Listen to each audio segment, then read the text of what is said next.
Hello बच्चों, स्वागत करता हूं आपका स्टेनियोस के प्लेटफॉर्म पे, जहां हम पढ़ रहे थे क्लास 9th की मैथमेटिक्स। क्लास 9th की मैथमेटिक्स में हम क्या देख रहे थे? हम लोगों ने सर्कल स्टार्ट किया था और सर्कल में हम डिफरेंट थ्योरम्स को देख रहे थे और उससे रिलेटेड क्वेश्चंस को देख रहे थे। तो आज बेसिकली हम क्या देखेंगे कि कॉर्ड्स ऑफ ए सर्कल। ये देखो कॉर्ड्स जो है ना, आप लोगों को सर कॉर्ड्स बहुत दिन चलता आ रहा है, तो कॉर्ड्स देखो, कॉर्ड्स से कैसा है, कभी इक्वल कॉर्ड्स, कभी कॉन्ग्रुएंट कॉर्ड्स, कभी कॉन्ग्रुएंट आर्क्स, है ना। तो आप कॉर्ड्स से संबंधित क्वेश्चंस को हम देखेंगे। जो पिछले क्लासेस में हमने थ्योरम को देखा था, उस पर आधारित कुछ क्वेश्चंस को देखेंगे, किस तरह से क्वेश्चंस पूछे जाते हैं सर्कल में। ठीक है, तो आइए स्टार्ट करते हैं अपना आज का सेशन। बट सेशन को स्टार्ट करने से पहले बच्चों, हर रोज की तरह आपसे रिक्वेस्ट है कि इस वीडियो के लिंक को शेयर कर दो मैक्सिमम बच्चों से, ताकि वैसे बच्चे जिनके पास नहीं पहुंच पाई हो किसी भी वजह से लिंक या नोटिफिकेशन नहीं पहुंच पाई हो, उनके पास भी पहुंच जाए। ठीक है, और दूसरी बात देखो, अगर आपको अच्छा लगता है वीडियो, अगर आपको कुछ समझ में आता है, आपको लगता है कि हाँ मैं कुछ समझा पा रहा हूं, तो वीडियो को लाइक कर दिया करो। ठीक है, लाइक करने से क्या होता है, हमें एक फीडबैक मिल जाती है ना, कि हाँ बच्चों को जो समझाया जा रहा है वो समझ में आ रहा है बच्चों को, है ना। चलिए तो स्टार्ट करते हैं बच्चों आज का सेशन, जिसमें देखेंगे कुछ questions related to chords of a circle. जैसा कि आप जानते हो हमारा अभी क्या चल रहा है, चैप्टर 10 क्लास 9th का, जिसमें पढ़ रहे हैं सर्कल्स। यहां तक कोई दिक्कत नहीं। अब देखो, अब क्वेश्चंस इसमें कैसे पूछे जाते हैं। जैसे क्वेश्चन है, in figure equal chords A B and C D of a circle. ये सारा जो हमारा चल रहा है अभी क्लास, इक्वल कॉर्ड्स पे चल रहा है, यानी सर्कल में इक्वल कॉर्ड से संबंधित किस किस तरीके से क्वेश्चन पूछे जा सकते हैं।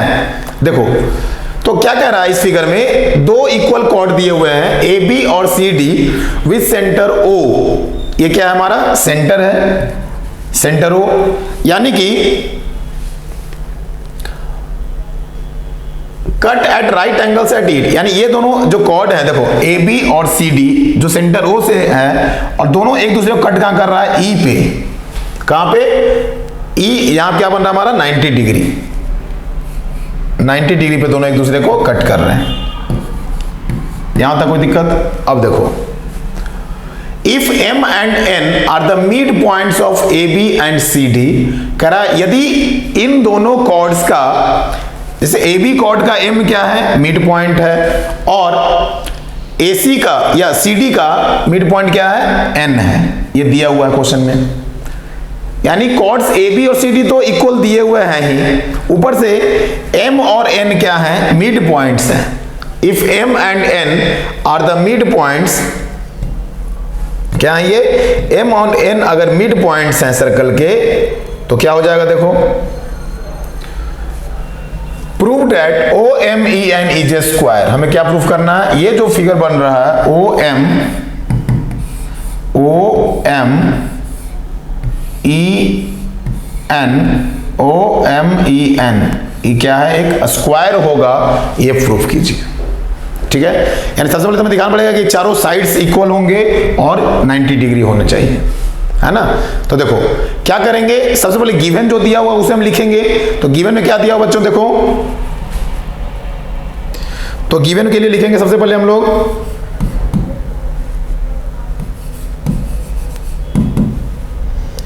गिवन में क्या दिया हुआ है,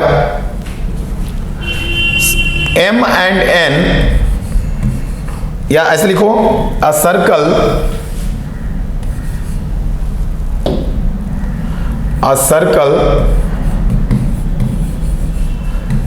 with center O and radius R, in which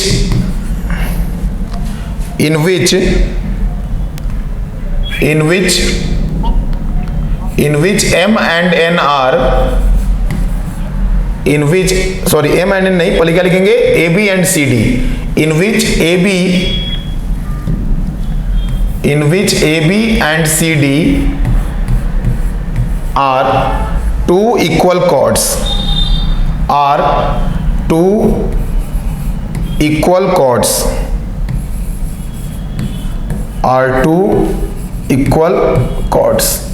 यहां तक कोई दिक्कत नहीं। क्या लिखा हमने, गिवन में कि एक सर्कल है जिसका सेंटर O है, रेडियस R है और जिसमें AB और CD दो इक्वल कॉर्ड्स दिए गए हैं। यहां तक कोई दिक्कत नहीं।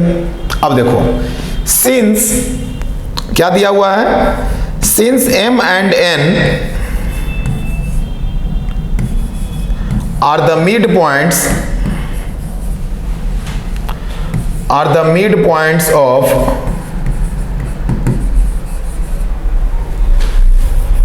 AB and CD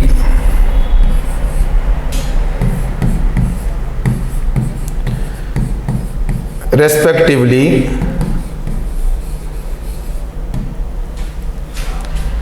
therefore angle OMB, देखो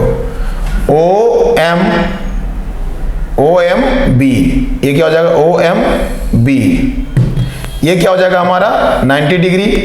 कैसे, चाहे OND, एंगल OND दोनों क्या हो जाएंगे हमारे 90 डिग्री।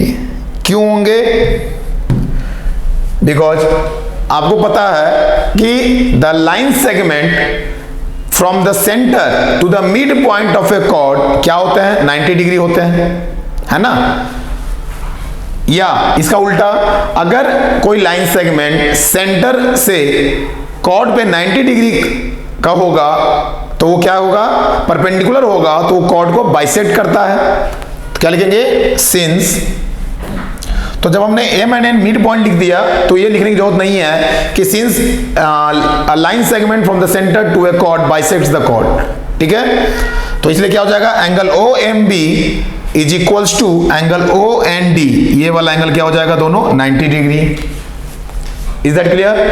तो ये दोनों एंगल क्या हो गए यहां पे हमारे 90 डिग्री। अब आगे देखो, जब ये दोनों 90 डिग्री हो गया तो इसका मतलब क्या हो जाएगा, therefore एंगल OM, अब देखो OMB का मतलब क्या होगा, OME, तो हम लिख सकते हैं angle OME is equals to angle ONE क्या हो जाएगा 90 डिग्री, ठीक है। अब देखो, हमें पता है कि इक्वल कॉर्ड्स जो होते हैं सर्कल के, हमें क्या पता है, हमने थ्योरम पढ़ा है कि यदि किसी सर्कल में दो इक्वल कॉर्ड्स हैं तो वो दोनों क्या होते हैं, सेंटर से इक्वी डिस्टेंट होंगे, इक्वी डिस्टेंट होंगे। तो क्या लिखेंगे, since equal chords of a circle since equal chords of a circle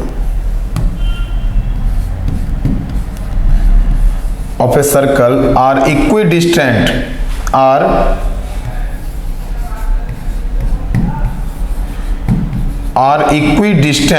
from the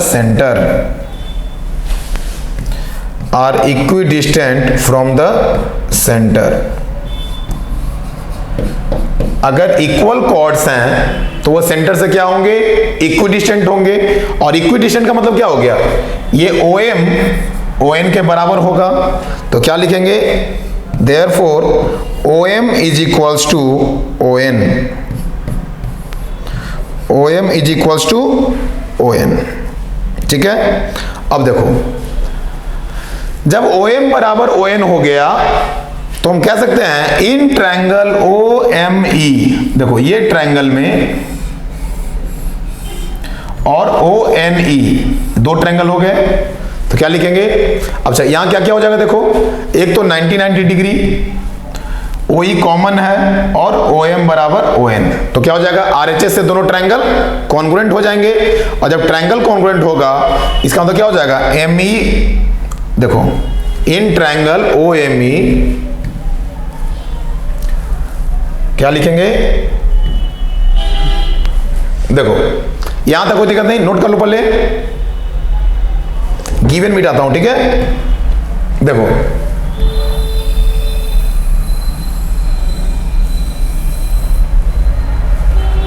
in triangle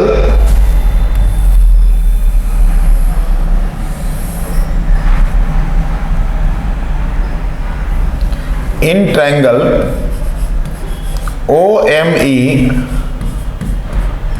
and triangle ONE।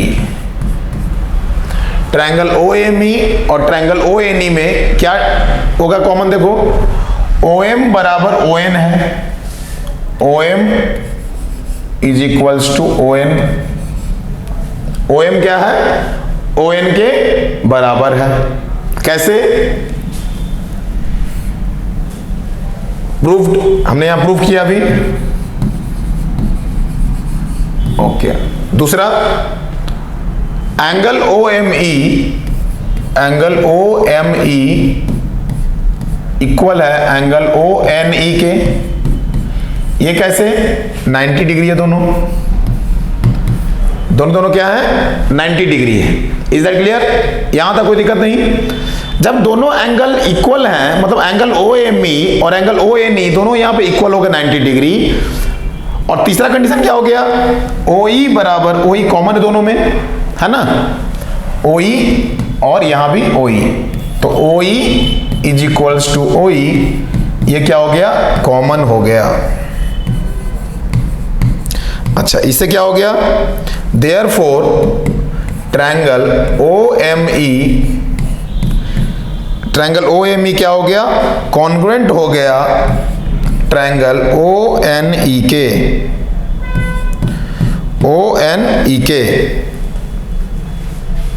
यहां तक कोई दिक्कत? अब देखो जब ट्रायंगल OME और ट्रायंगल ONE कॉन्ग्रुएंट हो जाएगा तो इस ट्रायंगल का ME और इस ट्रायंगल का NE इक्वल नहीं होगा बाय CPCT। तो क्या लिखेंगे? Therefore ME is equals to NE by CPCT। और जब ME बराबर NE हो गया तो हम क्या लिखेंगे? देखो यहां से मिलाता हूं थोड़ा।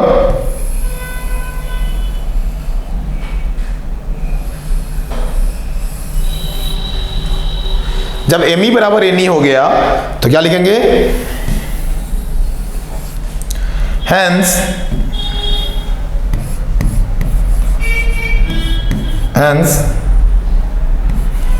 ME बराबर NE है और OM बराबर ON है एंड एंगल OME बराबर angle ONE is equal to 90 degree. Therefore क्या हो जाएगा? OMEN is a square. ये क्या हो जाएगा? स्क्वायर हो जाएगा। ये क्या हो जाएगा? स्क्वायर। यही प्रूव करना था हमें। यहां तक कोई दिक्कत नहीं, हेंस प्रूव्ड। तो इस तरह से हम क्या करेंगे? OMEN को स्क्वायर प्रूव कर देंगे। ठीक है बच्चों, चलो देखते हैं अगला। कुछ नोट करो जल्दी से।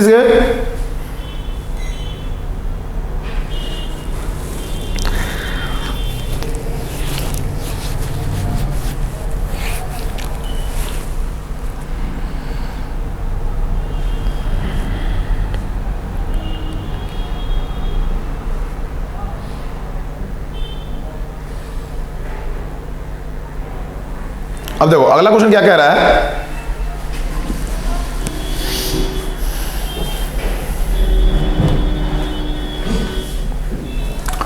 To equal circles intersects in P and Q। दो इक्वल सर्कल हैं, दो सर्कल इक्वल हैं और दोनों कहां इंटरसेक्ट कर रहे हैं? P और Q पे। ठीक है। A straight line through P meets the circles in A and B। यानी P से होते हुए एक स्ट्रेट लाइन ड्रॉ किया गया। कहां मिल रहा है जाके? A और B पे। A और B पे मिल रहा है। प्रूव दैट QA बराबर QB। क्या प्रूफ करना है हमें? कि QA जो होगा वो QB के बराबर होगा। अब देखो यहां दिया हुआ क्या है, तो सबसे लिखेंगे हम लोग लेट जो सर्कल है बड़ा वाला O जिसका सेंटर रेडियस R है, sorry O, let circle of centre O radius R and circle C with centre O dash radius R are equal circles. दोनों क्या हैं? इक्वल सर्कल्स हैं, आर इक्वल सर्कल्स। तो क्लियरली अब देखो, जब दो सर्कल इक्वल हो जाएंगे तो क्या पता चलेगा, यानी दोनों सर्कल क्या है? कॉन्ग्रुएंट है, यानी सर्कल जिसका सेंटर O रेडियस R है ये कॉन्ग्रुएंट हो जाएगा circle with centre O dash radius R। यहां तक कोई दिक्कत नहीं आ रहा समझ में? अब देखो, अब चूंकि ये जो कॉर्ड PQ है, PQ ये क्या है? दोनों सर्कल के लिए कॉमन कॉर्ड है, दोनों सर्कल के लिए क्या है? कॉमन कॉर्ड का काम कर रहा है। तो क्या लिखेंगे? सिंस PQ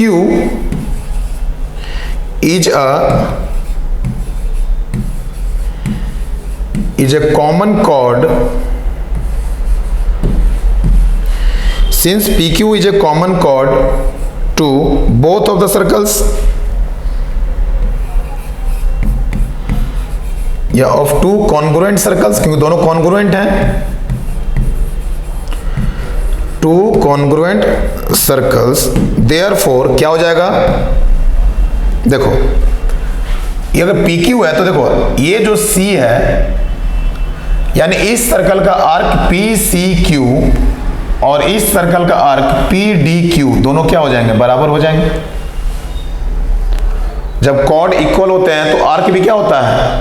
अभी हमने पढ़ा था इसके पिछले क्लास में कि यदि कॉर्ड इक्वल होते हैं तो उनके आर्क भी क्या होते हैं? कॉरेस्पॉन्डिंग आर्क्स कॉन्ग्रुएंट होते हैं। तो क्या लिखेंगे? Arc PCQ, arc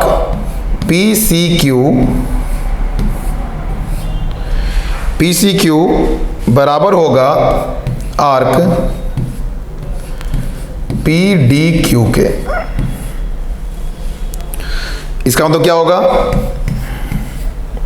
angle QAP बराबर एंगल QBP। ठीक है, अब देखो,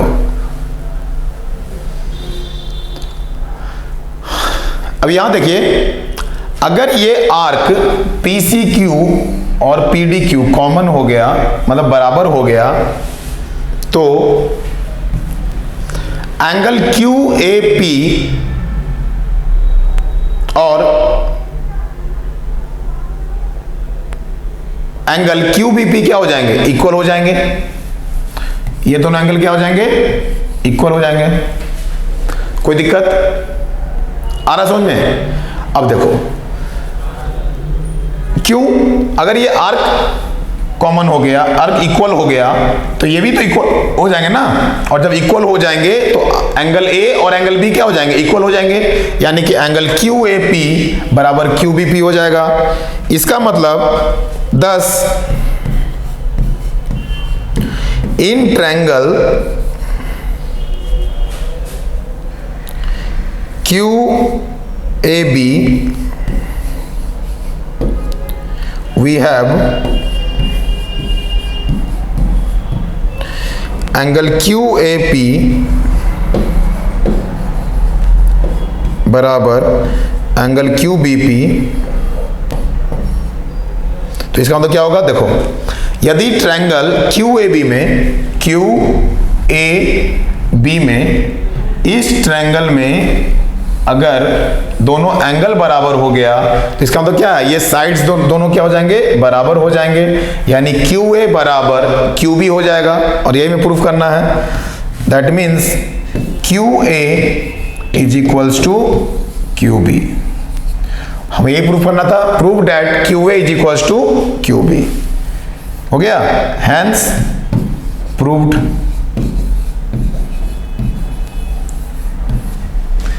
यहां तक कोई दिक्कत नहीं? चलिए नोट करो जल्दी से, अब अगला क्वेश्चन देखते हैं।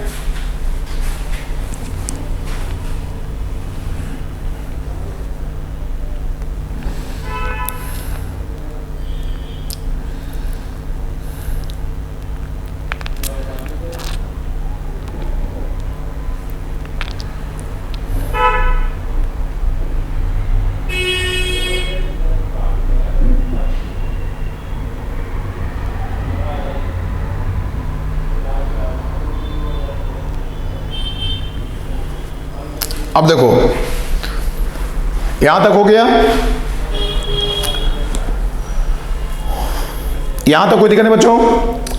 अगर यहां तक कोई दिक्कत नहीं है तो प्लीज लाइक कर दिया करो। अगर आपको वीडियो पसंद आ रहा है, समझ में आ रहा है तो लाइक किया कीजिए और साथ ही साथ वीडियो को शेयर भी कर दिया करो, ठीक है? चलिए अब आगे देखते हैं। देखो एक एक क्वेश्चन को अच्छे से कॉन्सेप्ट क्लियर के साथ हम लोग पढ़ते जाएंगे, किसी भी क्वेश्चन में कोई डाउट नहीं होगा, है ना? चलिए आगे देखते हैं। देखो अब क्या कह रहा है क्वेश्चन में, prove that of all the chords of a circle through a given point within it the least is one which is bisected at that point. क्या कह रहा है? Prove that all the chords of a circle through a given point, यानी किसी एक point से जितने भी कॉर्ड्स गुजरेंगे within it the least is one which is bisected at that point, सबसे छोटा जो होगा जो वहां पे बाइसेक्ट होगा, ठीक है? अब इसमें हम लोग कौन सा थ्योरम का अप्लाई करेंगे? तो याद करो हमने पिछले क्लासेस में थ्योरम पढ़े थे, जो chord larger chord is nearer to the center and the smallest chord is farther from the center, far away from the center, है ना? तो इस थ्योरम का यूज करके हम लोग यहाँ पे प्रूफ करने की कोशिश करेंगे। देखो क्या दिया हुआ है, तो सबसे पहले जो फिगर में दिया हुआ है तो हम क्या लिखेंगे इसमें, let circle with centre O radius R be a circle and M यहां पॉइंट माना गया है, and let M be a point within it, let AB be a chord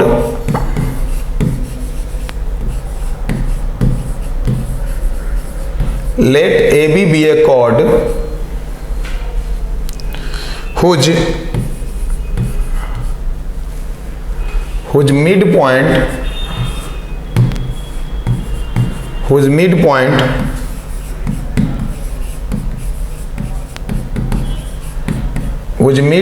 is M, इसका मिड पॉइंट क्या होगा, M होगा।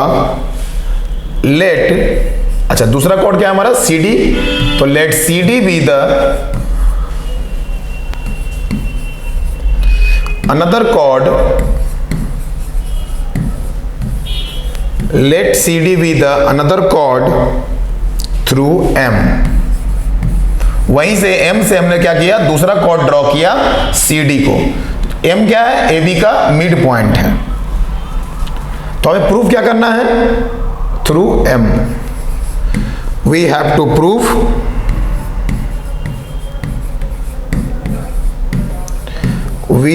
prove that AB is less than CD, ये proof करना है। यहां तक कोई दिक्कत नहीं? चलो तो क्या दिया हुआ है हमने लिख लिया, चलो नोट डाउन करो जल्दी से, फिर इसके आगे बढ़ते हैं हम लोग। देखो क्या कह रहा है यहां पे कि मान लिया एक सर्कल है जिसका सेंटर O रेडियस R है, सर्कल, और एक M पॉइंट है विद इन इट, इसी के अंदर एक M पॉइंट है। Let AB be a chord whose mid point is M, मान लिया कि AB क्या है, एक कॉर्ड है जिसका मिड पॉइंट क्या है, M है, ओके। और फिर CD हमने एक कॉर्ड लिया जो कि उसी M पॉइंट से गुजर रहा है, तो हमें प्रूफ क्या करना है यहां पे, AB जो होगा वह CD से छोटा होगा, which is least is bisected at that point, यानी एक पॉइंट से दो कॉर्ड या दो से ज्यादा कॉर्ड जब गुजरते हैं तो वह कॉर्ड छोटा होता है जो बाइसेक्ट हो जाता है उस पॉइंट से। ए प्रूव करना है हमें, तो हमें क्या प्रूव करना है कि ए बी जो होगा, क्योंकि ए बी यहां बाइसेक्ट हो रहा है, एम क्या है, मिड पॉइंट है ए बी का, तो इसका मतलब ए बी क्या होगा, बाइसेक्टेड होगा। तो बाइसेक्टेड होगा तो वो लीस्ट होगा, यानी ए बी का लेंथ सी डी से छोटा होगा। अब इसके लिए हम क्या करेंगे, सबसे पहले ओ एम और ओ एन ये सबको ड्रॉ कर दिए, ज्वाइन कर दिए, और ओ एन क्या किया गया है, सी डी पे परपेंडिकुलर एक ड्रॉ किया गया, फिगर में जैसा दिखा रहा है देखो। तो क्या लिखेंगे हम लोग यहां पे, ज्वाइन ओ एम और ओ एन क्या है, यहां पे परपेंडिकुलर ड्रॉ किया गया, ठीक है। तो लिख दो यहां पे join O M and draw O N perpendicular to C D. O N को हमने क्या किया, सी डी के परपेंडिकुलर ड्रॉ किया है। आ रहा समझ में? चलो अब देखो, हमें क्या प्रूफ करना था कि यदि दो कॉर्ड्स या दो से अधिक कॉर्ड जब एक ही पॉइंट से क्रॉस करेंगे, जब एक ही पॉइंट से क्रॉस करेंगे, तो वह कॉर्ड जो उस पॉइंट पे बाइसेक्ट हो रहा होगा, टू इक्वल पार्ट्स में डिवाइड हो रहा होगा, वह कॉर्ड सबसे छोटा कॉर्ड होता है। यानी ए बी, चूंकि देखो यहां हमने क्या देखा कि एम इसका मिड पॉइंट है, तो ए बी बाइसेक्ट हो क्या हो जाएगा, एम बराबर बी एम, इसलिए हम कह सकते हैं कि ये क्या हो जाएगा, बाइसेक्ट हो जाएगा। आ रहा समझ में? अब देखो, तो क्या लिखेंगे, in triangle, in right triangle O N M, O M क्या है यहां पे, हाइपोटेन्यूस है, O M is the hypotenuse,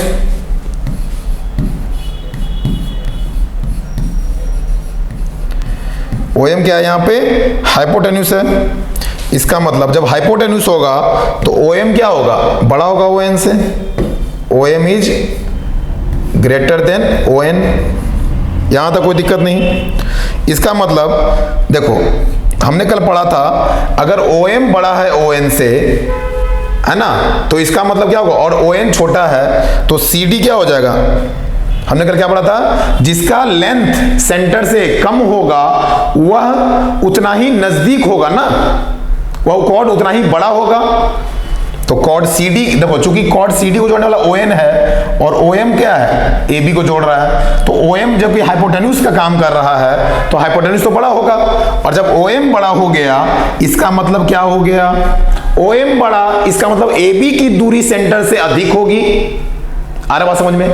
अगर ओ एम का लेंथ बड़ा है, इसका मतलब जो कॉर्ड ए बी पे पॉइंट एम है, इसका तो कॉर्ड ए बी की दूरी सेंटर से क्या है, ज्यादा दूर है, और जब सेंटर से ज्यादा दूर होगा, अधिक दूरी पे कॉर्ड होगा, इसका मतलब वह कॉर्ड क्या होगा, छोटा होगा। और अगर कॉर्ड सी डी जिसकी सेंटर से दूरी ओ एन छोटी है ओ एम से, अगर यह छोटा है दूरी, तो इसका मतलब क्या होगा, सेंटर से कम नजदीक है ना, मतलब सेंटर के नजदीक में है। जब सेंटर से नजदीक में है तो इसका मतलब क्या होगा, ये कॉर्ड सी डी बड़ा होगा किससे, ए बी से। और यही में प्रूफ करना है कि A B is less than C D, यही प्रूफ करना था ना। तो क्या लिखेंगे, chord C D is nearer CD is nearer to O in comparison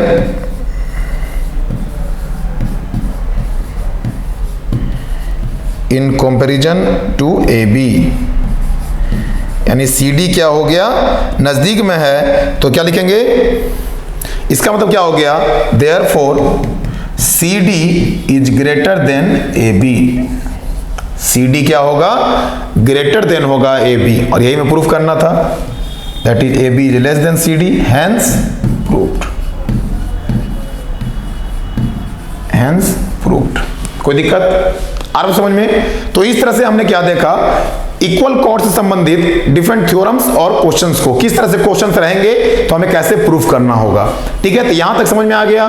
तो देखो आज बेसिकली हमने जो देखा, उम्मीद करता हूं आपको समझ में आ गया बच्चों, जो भी 3-4 क्वेश्चन मैंने देखा। तो बाकी जो इसके वीडियोस हैं सर्कल्स के, हम अगले क्लास में देखेंगे और अगले 2 से 3 क्लास में ये सर्कल चैप्टर समाप्त हो जाएगा। उसके बाद फिर हम लोग नया चैप्टर स्टार्ट करेंगे। तो मिलते हैं बच्चों फिर अगले क्लास में, तब तक के लिए आप क्वेश्चंस की प्रैक्टिस कीजिए। Thank you.